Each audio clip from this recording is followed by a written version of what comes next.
Un temps délaissées, les îles attirent à nouveau, s'offrent pour certaines aux visiteurs curieux. Depuis quelques années, il est possible de venir faire escale sur l'île de Patyras, face à Pauillac. Au XVIIIe siècle, elle servait de dépôt sanitaire. Les bateaux, arrivant des colonies, devaient y débarquer les marins malades mis en quarantaine. C'est à l'extrémité nord qu'en 2007, Philippe Lacour eut l'idée d'installer son refuge. Une architecture contemporaine édifiée sur des pilotis. Spectacle, cuisine de l'estuaire, soirée à thème, Patyras est comme un écran de cinéma sur le paysage changeant de la Gironde. Et Philippe aime partager son insularité.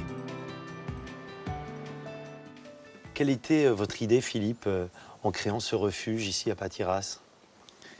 Je n'avais pas d'idée précise, j'avais même aucune idée. J'avais un ressenti d'enfant. Je suis né sur le bord du fleuve, mais quand je dis sur le bord, la maison, quasiment, elle est vraiment le mur dans l'eau. Donc je suis né tout près de cette veine de vie, tout de suite en captant ces odeurs, ces rythmes, etc. Donc venant là, je n'avais pas d'idée précise, j'avais qu'une idée, c'était de revenir auprès de ce cordon vivant dont j'avais des souvenirs intenses sans que je me les raconte. Mais je dis, tiens, c'est étonnant parce qu'il y a des endroits où je suis bien, là, le long de cette veine d'eau. Philippe, je vous imagine très bien vous asseoir là, seul, ou pas, et c'est le temps, je sais pas. Le matin, le café, c'est très long. Hein. J'ai beaucoup de mal à m'arracher de cet endroit. Il faut juste comprendre que là, à Patyras, on est entre la mer et Bordeaux.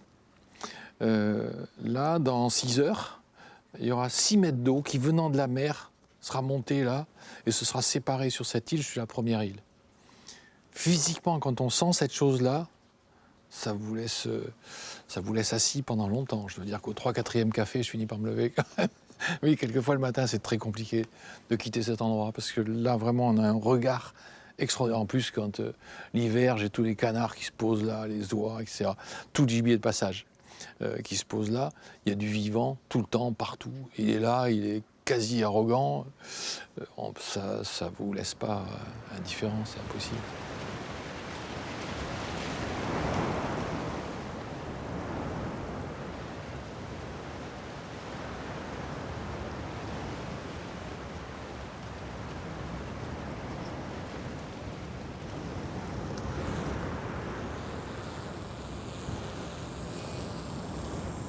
C'est du sommet du phare de Patyras que nous allons vous saluer. Sans doute le meilleur endroit pour admirer la chorégraphie de l'eau et de la terre, comprendre que depuis des siècles, les hommes de l'estuaire se nourrissent de ces deux éléments. Les îles flottent, on ne les retrouve jamais à l'endroit où on les avait laissées. C'est sans doute pour cette raison qu'elles sont à l'origine d'histoires si singulières. Incontestablement dans l'estuaire, les îles donnent des ailes.